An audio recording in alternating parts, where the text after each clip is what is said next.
أنا قرانك ولا يجرب كلا لا كلا على شيء لا يجرب كلا على يجرب شرعي أيه أقول لنا كسماء هذا شرعي أيه أقول لنا بطلان هذا شرعي أيه أقول لنا هذا ملكست أو صوماليا وحرب عن صعده قراب سلنا عن صعده سياسة عن صعده إسلام أربع عيسى هدي وعدوا يترأي ما نكون عينا وتيكر هذا واني وحرب حقوق لا سقف كستو صوماليا إنه لها كر دولة ده أفر إيا لبعتن كساعة ولا صور ضعفي وحن كسو جينا إن كجرابان خلط كور محيا خلط كأني قال لي قالي وخلط قف كستو مواطن الصومالي لا قالي كرون كمجال مقدش waxaan u maleynaa dhowr iyo 10 sano inuu xiraa markii maxkamaduhu furayeen sax wala la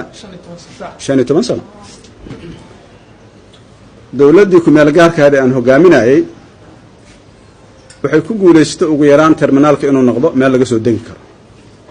karoonka intaas iga soo gashay hadii aniga la ogolaa waayo cid loo ogolaa kara bal ii sheega waa su'aal oo maxaan u socdaa aniga waxaan u socdaa Kismaayo dawladda waxay yeelan kartaa inay tiraahdo waxaasan ka qabnaa anaga raali naga ahaaw waxaasa sameeyna waxaan rabaa nuqdo muhiim ah inaan u gudbo ma ogtihiin horta dawladda iyo aniga sharciga inaan u simannahay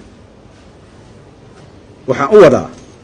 dawladda iyo muwaadiniintu sharciga waa u siman yihiin sharci dawladda wuxuu siinaa sharciga awood iyo waajib anigana wuxuu siinaa awood iyo waajib ka muwaadin hadduu sharcigu ii ogol yahay Kismaayo inaan aado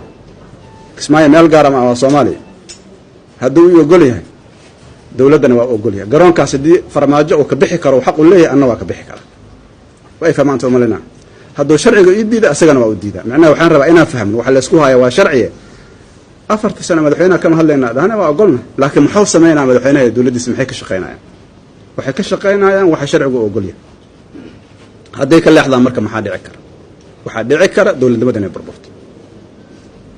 maxaa yeelay dalkan weli dib u heshiisiin dhaba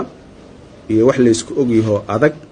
oo dawladnimada Soomaaliya bees u noqda ma jiraan oo ogtiin sida ku soo wadnay waxa lagu